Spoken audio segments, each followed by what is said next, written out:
RBI Governor Shaktikanta Das has cautioned against inflation. We're also now given to understand, Kartik, from the minutes of the meeting of the RBI MPC panel that are emerging from 8th of June, that there was a difference of opinion on whether there should be a pause or a cut. Two members disagreed. Yeah, there was a difference of opinion, but I think the motion was passed 5 to 6, 6 to 5. Not unanimous. Not unanimous.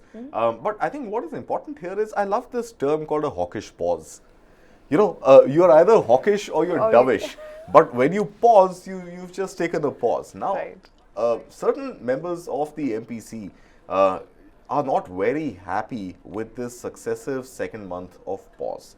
And that has come out in the MPC minutes that got released yesterday.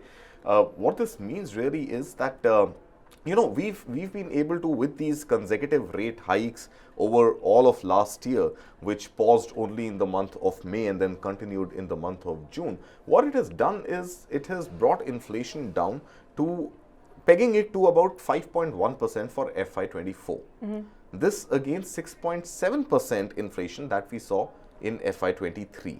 Now, RBI is saying that while we had a threshold of 2 to 6%, with our focus being at 4%, now we want to go after that 4%. We don't want to stay comfortable that our 4% has a plus minus 2% range. And while we are squarely within that plus minus 2% range right now at 5.1%, there is anticipation that inflation could hit us harder in the second half of the year. And keeping that in mind, I think the minutes of the MPC very clearly reveal that it is a hawkish pause. It is a position to sort of be in a brace position, that there could be a situation where further tightening may have to happen. So, RBI wants to go squarely after the 4% inflation and not really be comfortable in the 2 to 6% range. They want to go really sharp focused on 4% inflation. But doing that by way of only tinkering with rates has its own inherent risks, which have also been documented in the minutes of the MPC, where any further tightening of rates could have a negative impact on the economy. Now, how does that happen? You increase repo rate. Repo rate right now has been at about 6.5%. Now, you increase repo rate any more than this, the ability for the corporate sector to go and raise money from banks, take a debt from banks, starts to dwindle. Right. And what happens, investors like us or people who have some savings want to go pull out money from riskier stock markets, invest that money in fixed deposits, and that in turn gives them assured reasonably decent rate of return, at least inflation beating rate of return, partly pretty much risk free. And that has an impact on the stock markets as well. Now, stock markets get impacted, valuation of companies gets impacted. So, overall, any further tightening is likely to have a negative impact on the economy. On the growth, but RBI again is not very happy with a 5.1% inflation rate and wants to bring it down, hammer it down literally to 4%. And remember, we are also in election year. All right.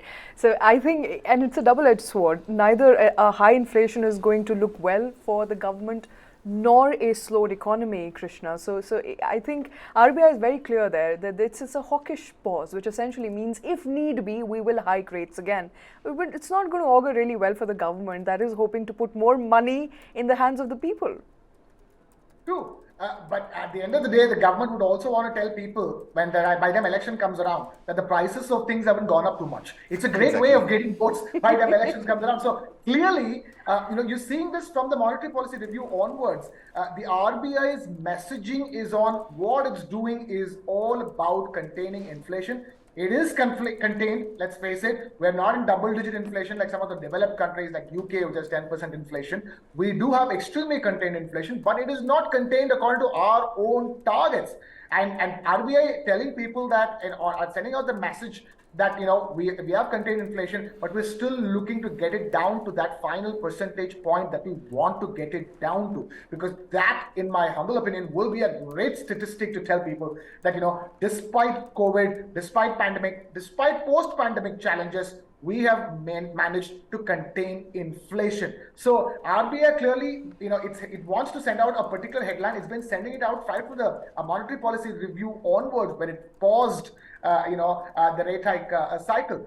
And yes, you don't want anybody. I think the RBI is operating at a standpoint where you don't want anybody to feel too comfortable that there are not going to be any rate hikes going forward, or or a possibility of even a rate cut going forward. So it is possibly keeping everybody on tenterhooks, and at the same time driving home this really simple message that we at this point in time are only concerned about containing inflation, because let's face it, containing things like current account deficit and others is going to be difficult, especially in an election year. So if there was one macroeconomic headline that the RBI and the government would like to have, it is inflation, and that is possible to have while others seem out of reach.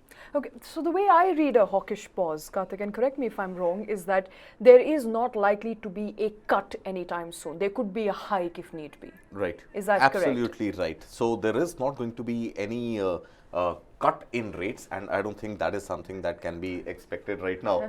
But further hikes cannot be ruled out. Okay. So that is why it's a hawkish pause. You're looking at the pause in a very, very pessimistic way. Okay. You're looking at the like pause a hawk, like perhaps. a hawk. You're looking at it that, hey, is it time for me to go down and attack it again?